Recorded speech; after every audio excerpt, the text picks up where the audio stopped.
Baik, perkenalkan nama saya Yuni Simbolon dengan NIM 1020230112. Di sini saya akan memaparkan materi tentang menganalisis regulasi dan kode etik yang relevan dengan pengelolaan tenaga kesehatan. Regulasi etika profesi. Etika profesi kedokteran berlandaskan pada dalil dari Sumpah Hippokrates yang dikembangkan dalam Sumpah Dokter.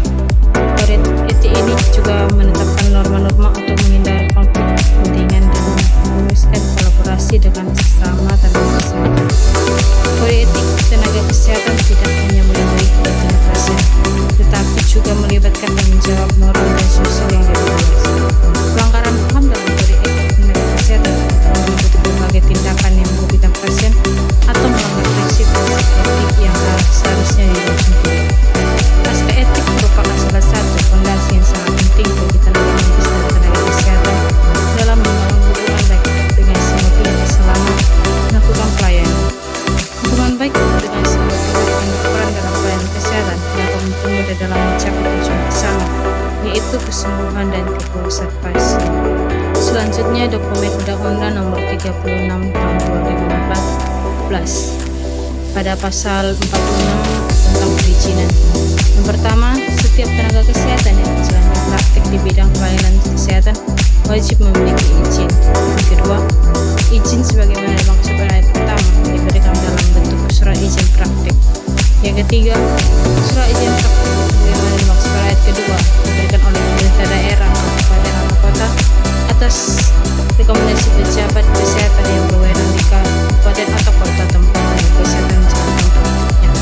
Yang keempat, untuk mendapatkan surat izin praktek sebagaimana dimaksud pada ayat kedua, tenaga kesehatan harus memiliki yaitu STR yang berlaku, rekomendasi dari organisasi profesi, dan tempat praktik. Yang kelima, surat izin praktik sebagaimana dimaksud pada ayat kedua masing-masing berlaku untuk satu tempat. Yang keenam, surat izin praktik masih berlaku sepanjang, yaitu STR masih berlaku, tempat praktik masih sesuai dengan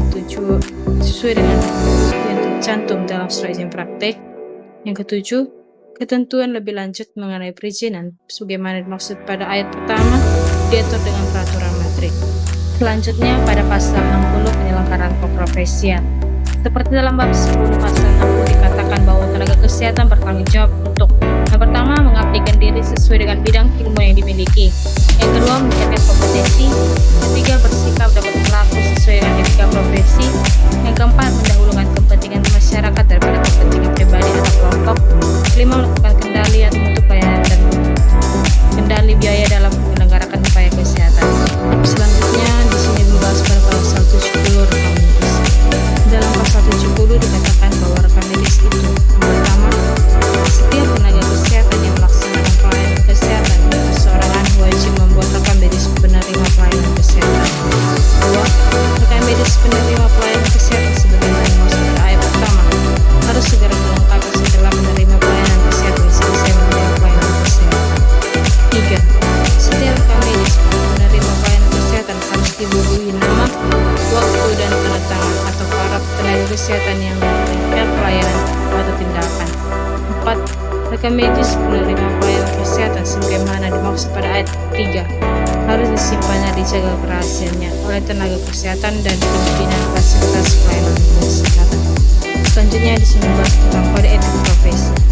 Kode etik tenaga kesehatan adalah seperangkat aturan dan prinsip yang mengatur perilaku moral dan profesional para praktisi kesehatan dalam menjalankan tugas mereka. Kode etik ini bertujuan untuk memastikan bahwa tenaga kesehatan memberikan pelayanan yang berkualitas, aman, dan beretika kepada pasien dan masyarakat secara keseluruhan. Kode etik rekam medis adalah pedoman tata tertib dan perilaku profesi dalam melaksanakan tugasnya dan dapat bertanggung jawab atas segala tindakan baik kepada profesi, pasien, dan juga semua masyarakat. Aspek kode etik tenaga kesehatan. Kode etik tenaga kesehatan mencakup berbagai aspek seperti yang pertama, kewajiban menjaga kerahasiaan informasi pasien. Yang kedua, menghormati otonomi pasien dan pengambilan keputusan. Tiga, memastikan keadilan dalam pemberian pelayanan kesehatan serta menjaga integritas dan kejujuran dalam praktik medis. Selanjutnya, telaah kode etik profesi PMIK dan menghubungkannya dengan dilema etika dalam pelayanan informasi kesehatan. Kode etik perekam medis dan informasi kesehatan pedoman sikap dan perilaku perekam medis dan informasi kesehatan dalam menjalankan serta mempertanggungjawabkannya segala tindakan profesinya, baik kepada profesi, pasien maupun masyarakat luas.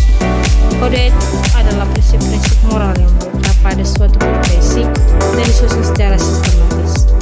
Kode etik profesi adalah pedoman sikap, tingkah laku, dan perbuatan dalam melaksanakan tugas dan dalam kehidupan sehari-hari dan perilaku pekerja perekam medis harus sesuai dengan kode etik profesi dan menjalankan tugas serta mengucapkan tindakan profesi. Baik, di sini saya akan menjelaskan contoh kasus yang pertama. Di sebuah rumah sakit XYZ, seorang perekam medis menyadari adanya pelanggaran kode etik oleh teman rekan kerjanya. Ia mengusulkan data pasien kepada seseorang yang tidak memiliki wewenang. Menurut regulasi dan kode etik tenaga kesehatan, apa sebaiknya yang harus dilakukan oleh petugas rekam medis tersebut? A. Tetap diam agar hubungan baik terjaga. B. Melaporkan kejadian tersebut kepada pihak berwenang. C. Memposting kejadian di media sosial agar cepat diketahui. D. Menasihati rekan kerja secara pribadi saja. E. Menunggu pasien yang juri dan melapor. Jawaban yang benar itu B. Melaporkan kejadian tersebut kepada pihak berwenang. Kode etik tenaga kesehatan mengharuskan setiap kesehatan menjaga profesionalisme dan keselamatan pasien. Laporan pelanggaran adalah tanggung jawab moral dan profesional untuk mencegah kerugian yang lebih lanjut. Melaporkan kepada pihak berwenang dan pelapor dan perbaiki situasi secara formal. Selanjutnya, contoh kasus yang kedua, seorang bidan mendapat tekanan dari atasan untuk melakukan tindakan medis yang dianggapnya tidak sesuai dengan kode etik. Rangkaian terbaik yang dilakukan harus diambil oleh bidan tersebut adalah A. Mengatur protes karena atas memberitahu. B. Menolak dan melaporkan ke komite etik atau profesi.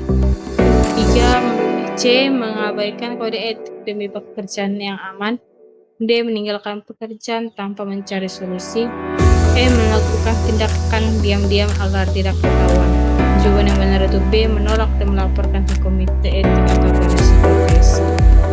Tenaga kesehatan harus menjaga integritas dan profesionalisme dengan menolak tindakan yang tidak sesuai dengan kode etik dan melaporkan pelanggaran yang berpotensi merugikan pasien.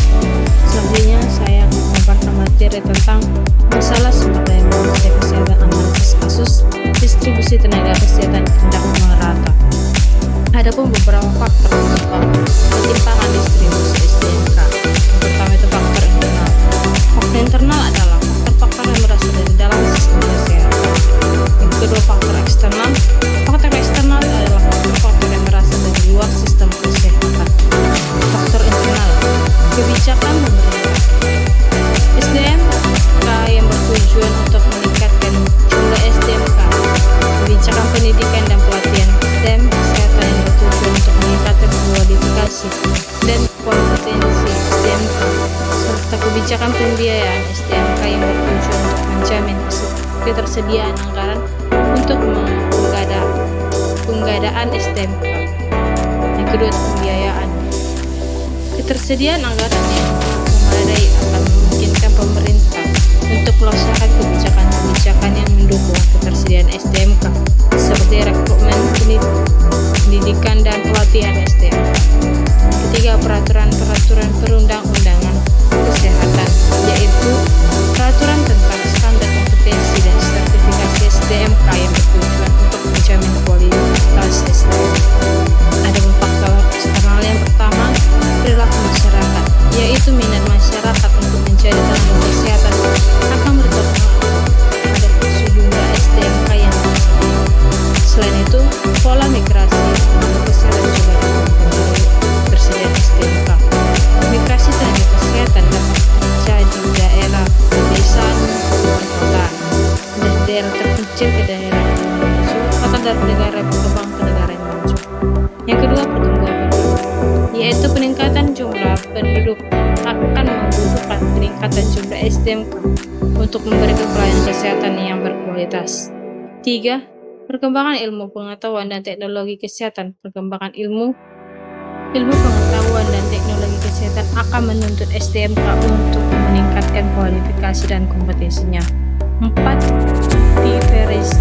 Diferensiasi kebutuhan pelayanan kesehatan, yaitu diferensiasi kebutuhan pelayanan kesehatan akan menuntut SDMK untuk memilih spesialisasi yang sesuai dengan kebutuhan masyarakat.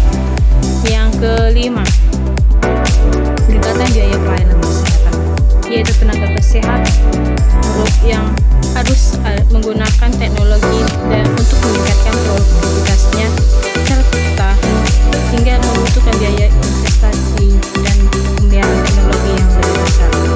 Adapun dampak kekurangan SDMK terhadap pelayanan rekam medis. Yang pertama, dampak jangka pendek.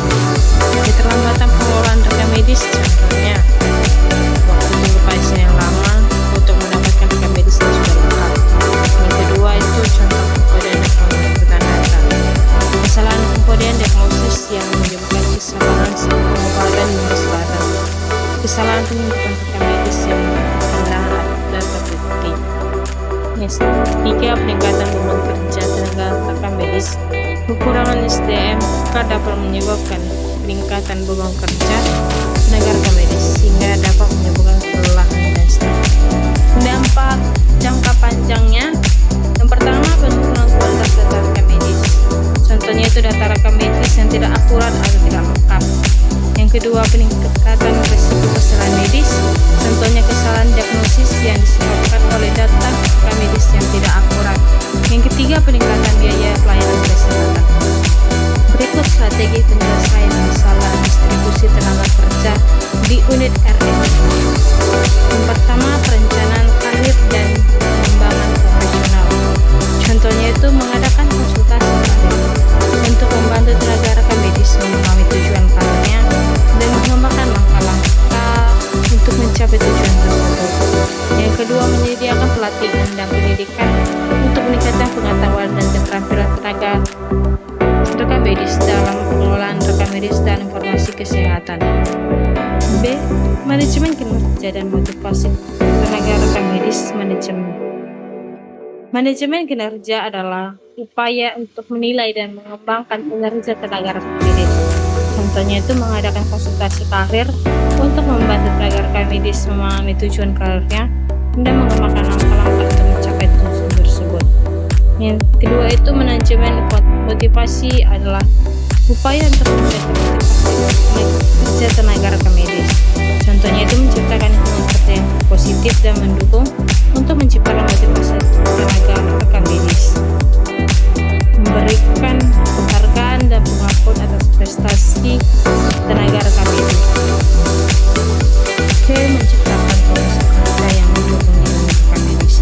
Contohnya itu menyediakan fasilitas dan peralatan memadai untuk mendukung kegiatan rekam medis dan informasi kesehatan. Yang ke-D itu upaya retensi tenaga rekam medis. Contohnya meninjau dan menyesuaikan tingkat kompensasi tenaga rekam medis untuk meningkatkan motivasi dan kepuasan kerja. Contoh kasus yang pertama, di sebuah wilayah terpencil, masyarakat kesulitan mendapatkan pelayanan kesehatan para dokter sangat sedikit dibandingkan kebutuhan.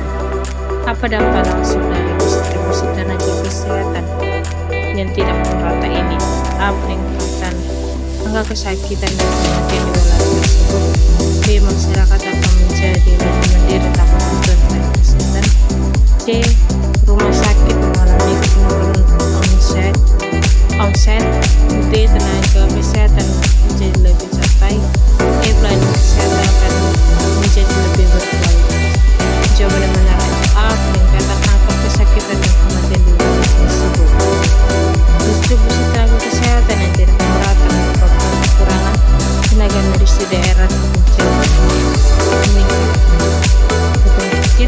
Meningkatkan risiko kesakitan dan kematian karena kurangnya akses pelayanan.